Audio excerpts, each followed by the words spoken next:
Merci Charlotte. Bonjour à tous. Donc, je m'appelle Sophie Pénavert. Je travaille dans le Beaujolais à l'Institut français de la vigne et du vin. Je vais vous parler aujourd'hui de la RSE, ce mot barbare pour dire responsabilité sociétale. Et puis, j'espère vous expliquer que c'est la réponse des entreprises qui s'engagent pour le développement durable.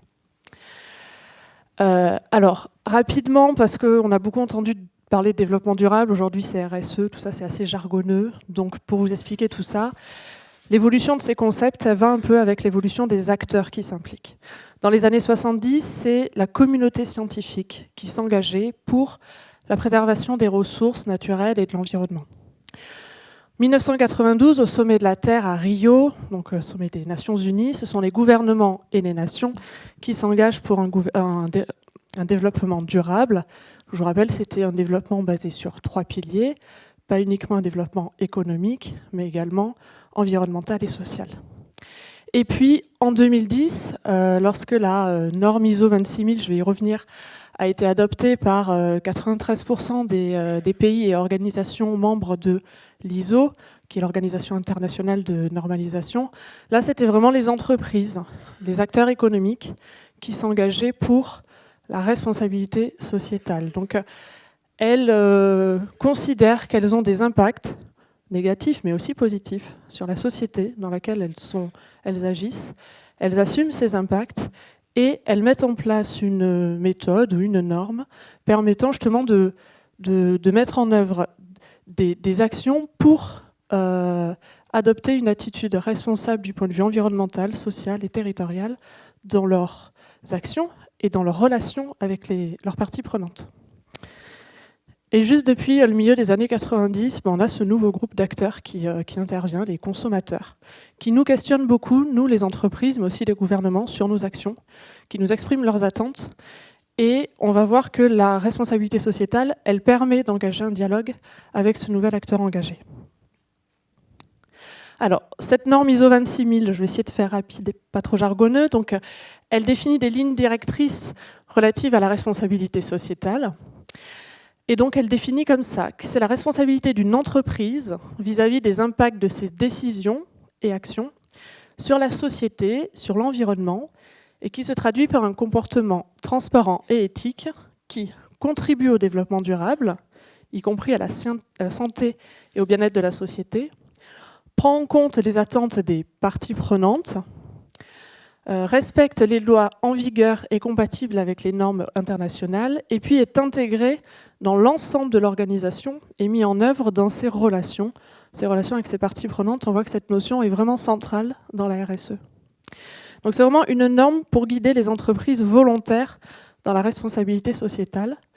Je fais juste une petite parenthèse ici, c'est pas volontaire pour tout le monde, puisqu'en fait, certaines entreprises, donc les grandes entreprises, alors c'est celles qui sont cotées, puis il y a des critères en termes de chiffre d'affaires et nombre de salariés, ou les entreprises non cotées, mais qui ont quand même un chiffre d'affaires supérieur à 100 000 € et qui ont plus de 500 salariés, globalement des grandes entreprises, qui, pour elles, l'information RSE est obligatoire. Depuis 2017, on appelle ça la déclaration de performance extra-financière. Et donc, en plus des données comptables et financières qu'elles font vérifier par leur expert comptable annuellement, elles leur font vérifier aussi des données sociales, environnementales et sociétales. Donc, dans la filière vin, on a des entreprises, par exemple, comme Pernod Ricard ou LVMH, entre autres, qui fournissent chaque année, vous pouvez trouver sur leur site internet, leur déclaration de performance extra-financière. Fin de ma parenthèse. La RSE, qu'est-ce que c'est? Alors, la RSE, la norme, nous indique que dans nos relations et dans nos activités, on doit agir selon 7 principes que j'ai affichés ici: la redevabilité, la transparence, un comportement éthique, la reconnaissance des intérêts des parties prenantes, le respect du principe de l'égalité, la prise en compte des normes internationales de comportement et le respect des droits de l'homme. Et puis, de même que le développement durable était basé sur 3 piliers, là, il y en a 7. Donc, elle nous demande de nous interroger sur ces 7 questions centrales: droits de l'homme, relations et conditions de travail, environnement, loyauté des pratiques, donc dans les échanges commerciaux, questions relatives aux consommateurs, communauté et développement local, tout ce qui est ancrage territorial, et puis gouvernance. Alors là, je vous vois, vous me dites, ok, mais concrètement, ça donne quoi? Donc, je vous propose une petite vidéo qui, à mon sens, exprime très simplement ce qu'est une démarche RSE dans une entreprise.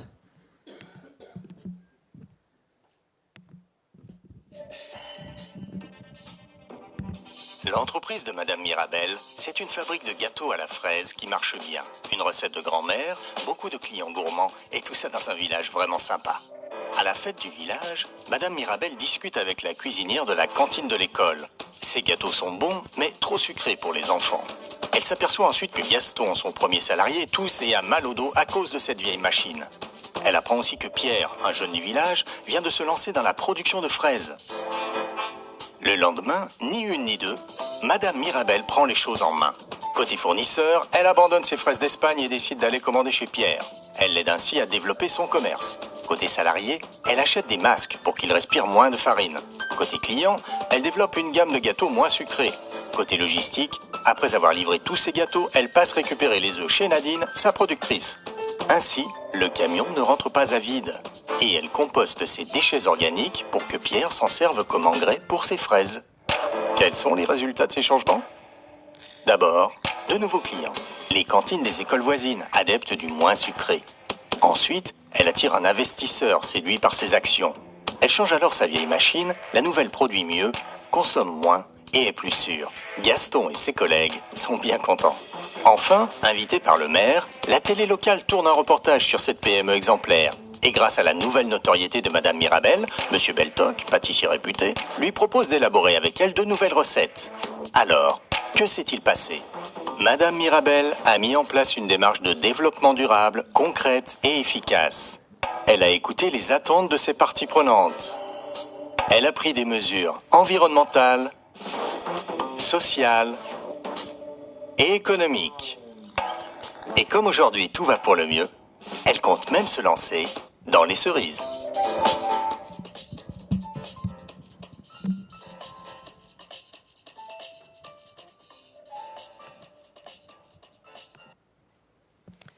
Voilà, donc je trouve que cet exemple est... Alors c'est un petit dessin animé, hein, on peut en penser ce qu'on veut, mais je trouve qu'il est assez parlant.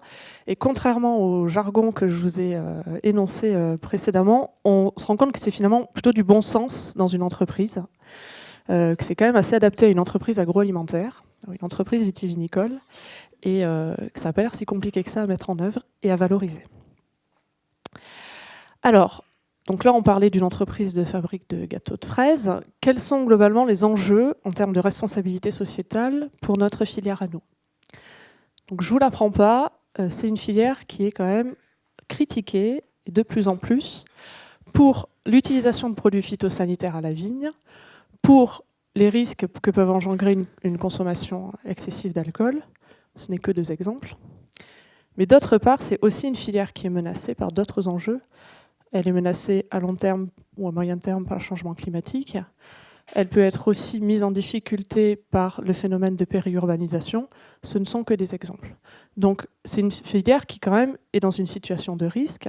Elle est menacée, elle est critiquée. Il faut qu'elle prenne ces éléments en main. Et la RSE permet, puisque c'est un guide qui aide à échanger avec ses parties prenantes, donc ses partenaires, pour assurer son avenir dans les territoires et sa pérennité, puisqu'elle nous apprend à comprendre les attentes de nos parties prenantes, par exemple ici nos riverains, nos consommateurs, mais aussi elle nous apprend à communiquer avec eux pour leur expliquer nos pratiques, pour leur transmettre par exemple des messages de consommation responsable. Donc c'est une filière qu'il a compris depuis quelques années déjà. Par exemple, en 2015, un travail de plusieurs années a permis d'aboutir à l'édition de ce guide d'utilisation de la norme ISO 26000 pour la filière vin. Donc c'est un guide qui a été réalisé sous l'impulsion d'Interroc, qui est l'interprofession des vins de Pays DOC, IGP, Pays DOC, qui avait engagé un travail RSE depuis quelques années et qui a proposé ce guide avec l'appui d'AFNOR, mais aussi la participation d'une vingtaine d'organisations de la filière et d'une bonne dizaine d'entreprises, des gens engagés. Donc ce guide, il explique finalement chacun des 7 principes, chacune des 7 questions centrales dont je vous ai parlé tout à l'heure, pour la filière. Qu'est-ce que ça engendre en termes d'enjeux pour nous? Et puis donne aussi en annexe des conseils, des bonnes pratiques et des outils pour mettre en œuvre cette méthode-là dans nos entreprises. Alors, on a aujourd'hui dans la filière vin une mosaïque d'acteurs engagés. On a d'abord des interprétations ou collectifs. Je n'en cite que certains pour exemple. On a la Champagne, le Bordelais, la Bourgogne, les Pays d'Oc IGP, et récemment l'Union des maisons de vin de négoce qui vient d'éditer un guide pour mettre en œuvre la responsabilité sociétale dans ces entreprises. On a aussi tout un tas d'outils, de labels et de marques sur le développement durable ou la RSE.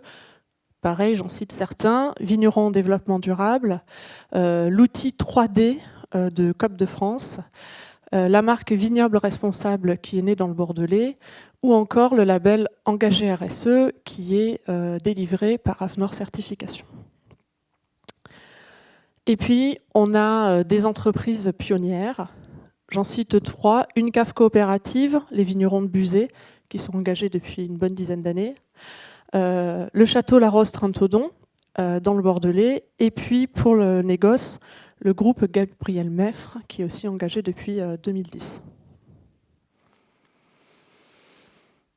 Alors, je vous propose un petit focus sur le Beaujolais, Cocorico. Donc en Beaujolais, l'IFV est en partenariat très fort avec la Sicarex Beaujolais, qui est en quelque sorte le service technique de l'interprofession. Et puis, avec la Sicarex Beaujolais, on a un outil, un terrain de jeu qui s'appelle le Château de l'Éclair, qui est en fait un domaine expérimental, un domaine qui est dédié à l'expérimentation, mais qui va quand même jusqu'à la commercialisation de ces vins, donc nous permettant de confronter finalement nos résultats d'expérimentation à l'acceptabilité par les consommateurs. Et donc, on a décidé en 2015 de lancer une démarche RSE sur ce domaine. Et notre directeur et notre président expriment l'objectif comme ça. Donc, c'est un domaine qui est dédié à l'expérimentation et qui se doit donc d'être exemplaire. Exemplaire pour les opérateurs de la filière sur le territoire pour leur inspirer aussi des pratiques de viticulture durable, et puis aussi exemplaire vis-à-vis de nos clients. Donc on a mis en place une démarche RSE basée sur 3 piliers. Préserver la nature, 3 piliers, on va dire 3 objectifs. Préserver la nature, protéger les femmes et les hommes, pérenniser l'entreprise et partager nos valeurs et nos savoir-faire. Donc c'est autour de ces 4 objectifs qu'on a construit notre démarche. Et puis en mi-2018, on a été évalué par AFNOR Certification. Donc on dispose aujourd'hui de ce label Engagé RSE. Il y a 145 entreprises en France au 1er janvier 2019 qui étaient labellisées Engagé RSE, dont une quinzaine dans la filière vigne-vin. Et donc, grâce à cette validation, finalement, par un organisme externe, on a décidé de enfin communiquer sur notre démarche en éditant notre premier rapport de développement durable, que vous pouvez trouver sur Internet facilement. Donc, partant de là, on s'est dit que la RSE, elle avait été expérimentée et approuvée pour le Beaujolais.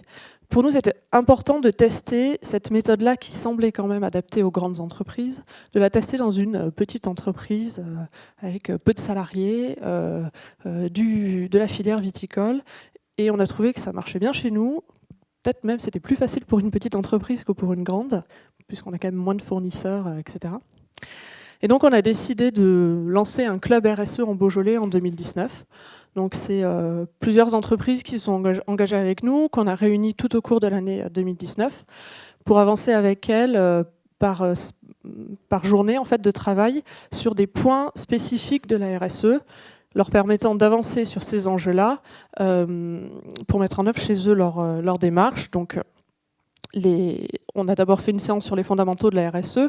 Après, on a parlé d'achat responsable, de valorisation des déchets et d'éco-conception des emballages, d'évaluation d'impacts environnementaux.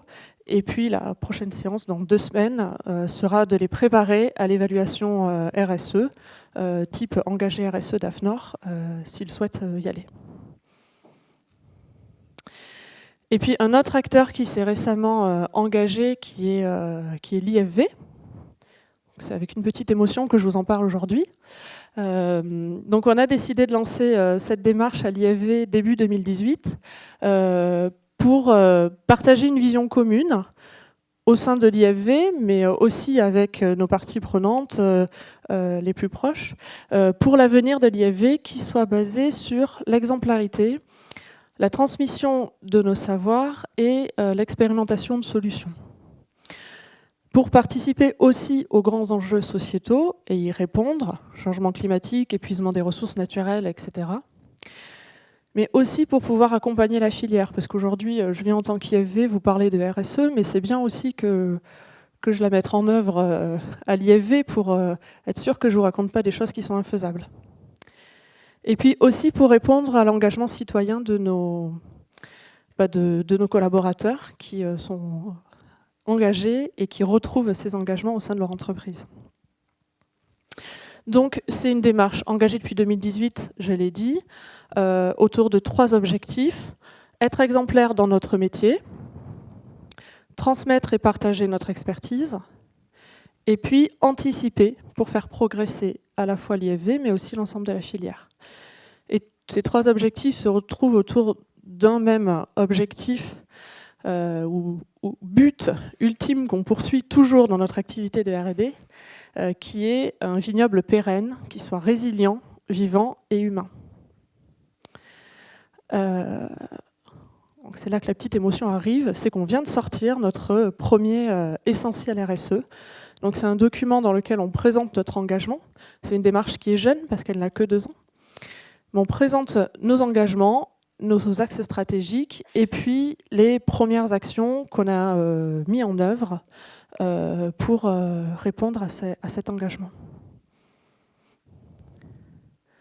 Voilà, je m'arrêtais là pour ma présentation. Je vous remercie. J'ai remis mon mail pour ceux qui auraient des questions à poser.